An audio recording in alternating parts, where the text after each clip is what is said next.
profundamente esse tema, que é extremamente vasto. Eu vou falar um pouquinho a respeito da evolução da fiscalização da Receita Federal, e alguns impactos que ela gera nas operações e a estratégia que a gente pode, ao longo do tempo, trabalhar para que esses impactos sejam cada vez menores a nenhum, né? A ideia é essa. Falando um pouquinho a meu respeito, eu me formei aqui na Faculdade de Direito Milton Campos. Nessa época, eu fui contratado para gerir uma filial de uma empresa de consultoria tributária em Salvador. Foi onde eu fiz a minha especialização, em Direito Tributário na Universidade Federal da Bahia.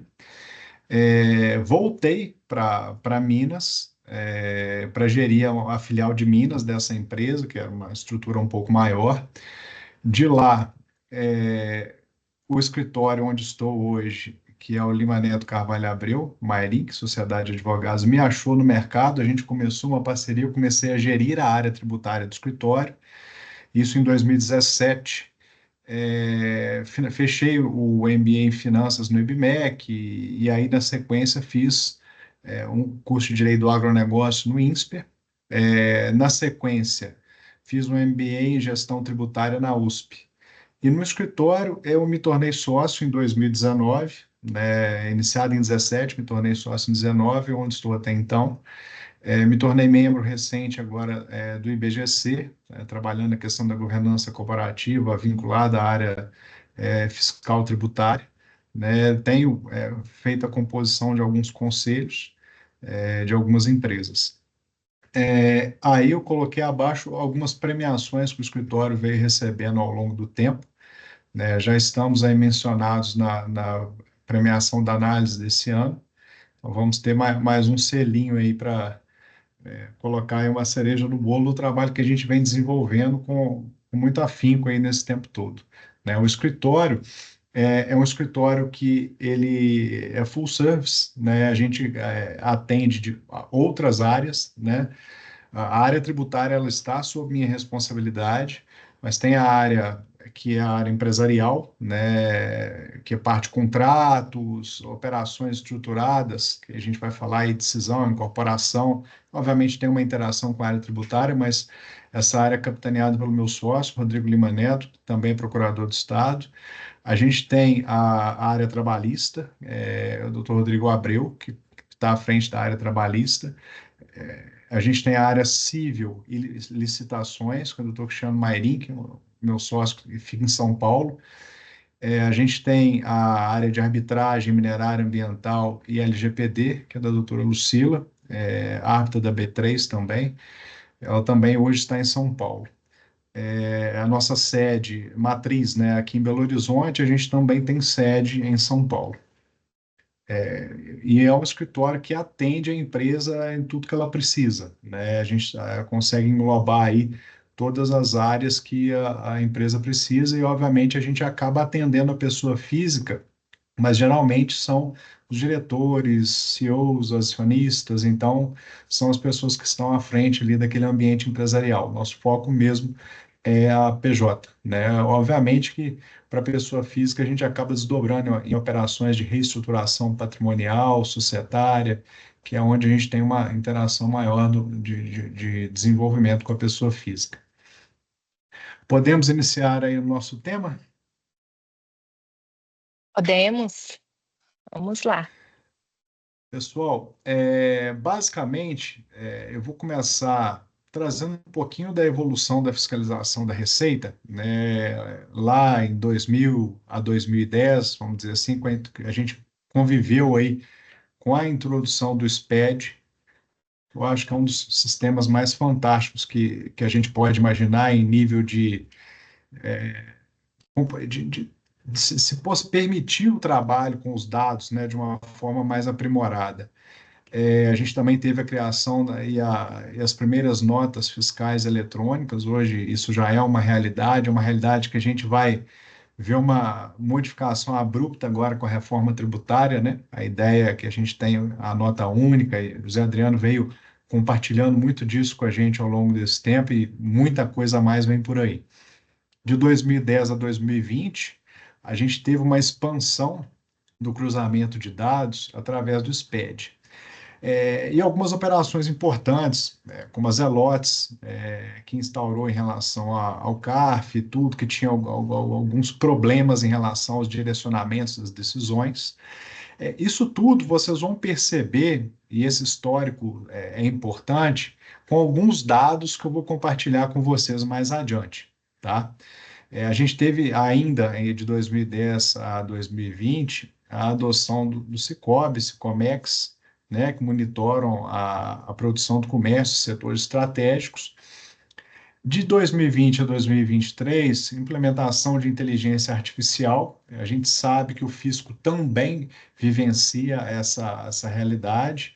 A questão do blockchain, para monitoramento das criptomoedas e criptoativos, né? A adoção de programas cooperativos, que a gente tem aí o Confia, acho que algumas empresas do BGE, elas estão no Confia, né? A ideia em relação ao Confia que a Receita vai ampliar e trazer algumas modificações para esse programa ao longo do tempo, agora já em 25. E o que acontece? A gente sabe que algumas ferramentas tecnológicas que a Receita utiliza, o SPED, eu falei um pouquinho dela, a gente viu a evolução dela, o e-social é uma ferramenta que tem apoiado muito a fiscalização.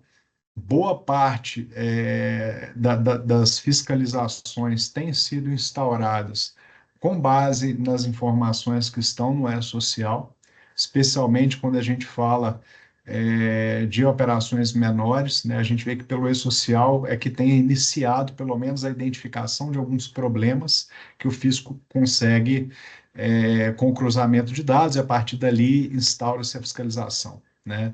A malha fiscal digital, isso é uma realidade que a Receita tem se dedicado muito em detecção rápida de erros de declaração, porque hoje a nossa realidade, a informação é toda eletrônica e o cruzamento de dados ele vem se tornando cada vez mais simplificado, né? A Receita vem aprimorando as declarações para isso também, permitir que a gente tenha ali, que eles consigam, né, na realidade, identificar algumas distorções e, por meio dessas distorções, eles startam as fiscalizações, né? A gente tem uma intensificação do monitoramento de grandes contribuintes, e esse monitoramento dos grandes contribuintes ele não está restrito só às declarações dos grandes contribuintes, mas a movimentação patrimonial, a Receita está muito de olho nisso, né?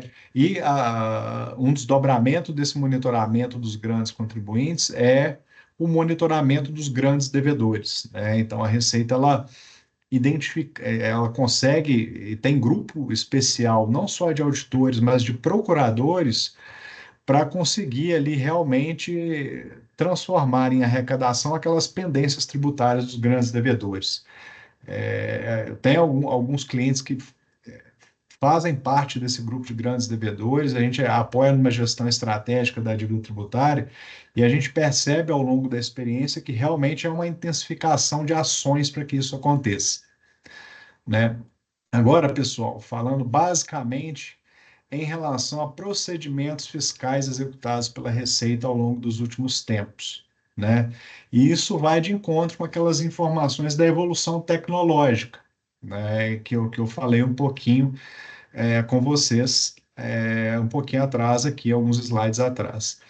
A gente começa a perceber que a revisão de declarações hoje é o foco principal da Receita Federal.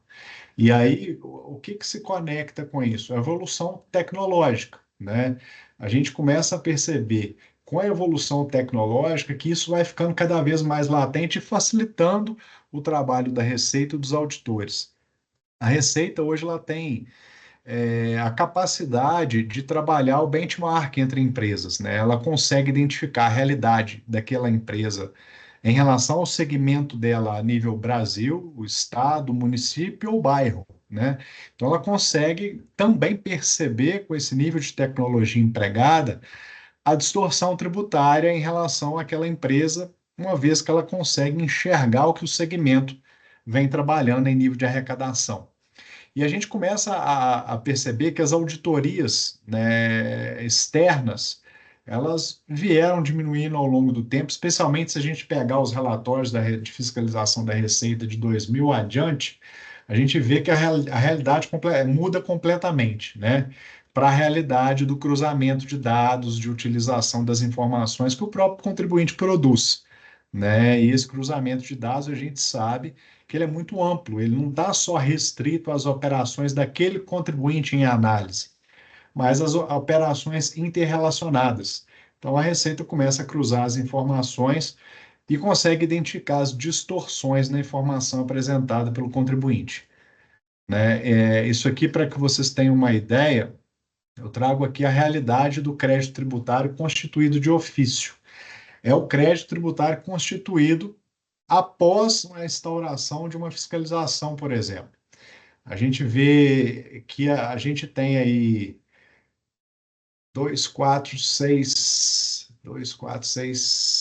9 tributos que correspondem aí à maior gama, né, de créditos constituídos, tá, por meio de fiscalização. O que isso quer dizer? Que a fiscalização está só restrita a esses tributos e essas contribuições e esses impostos? Não, não é isso. Isso é um direcionamento da fiscalização. Porque a Receita entendeu que, como eles representam uma parcela importante dentro das operações, ela tem um foco especial nesses tributos, né? E esse foco especial passa por otimizar o trabalho que ela desenvolve de fiscalização em relação aos contribuintes. Então, ela foca um pouco mais a estratégia em relação a esses tributos, tá? E a gente percebe isso quando a gente começa a realmente acompanhar as fiscalizações. Para vocês terem ideia, eu digo que cerca de 90% das fiscalizações que eu acompanhei nos últimos 5 anos, elas estavam centradas em imposto de renda e contribuição social num primeiro momento, com desdobramento para PIS e COFINS na sequência e a contribuição patronal em outros casos, né? A contribuição patronal, eu vejo ela startando um pouco mais quando são fiscalizações de empresas menores, por exemplo, Simples Nacional, né? A Receita está muito atenta ao que ela chama de falso simples, né? Então, essa movimentação da Receita nas fiscalizações, eu observo que ela começa muito centrada no imposto de renda e contribuição social e vai fazendo esses desdobramentos quando a gente está falando das grandes operações, né? Em alguns casos, e aí foram algumas exceções, que a fiscalização ela foi instaurada, imposto de renda, contribuição social, PIS e COFINS ao mesmo tempo, né? O mesmo auditor fiscalizando isso tudo. Mas nesse caso específico, ela fugiu um pouquinho da regra, eu estou falando ali de contribuinte que já vinha sendo fiscalizado muitas vezes, né? Ele já tinha um histórico de passar pelas fiscalizações ao longo dos últimos tempos várias vezes. Então, a fiscalização ela vai ao longo do tempo intensificando um pouco mais aqueles contribuintes que a Receita vê que ele não está ali tão disposto a seguir de uma forma muito, muito firme, muito correta. Pessoal, só uma dúvida: vocês estão me ouvindo bem? Estamos caminhando bem? Ouvindo perfeitamente aqui, Luiz. Só dando aí a oportunidade para se alguém quiser abrir o microfone para compartilhar alguma experiência aí relacionada ao tema, fiquem à vontade também. Exatamente. Fiquem à vontade para me interromper também, tá, pessoal? A gente Boa vai tarde, fazendo Luiz. essa troca juntos. Boa tarde. Enquanto sem dúvidas.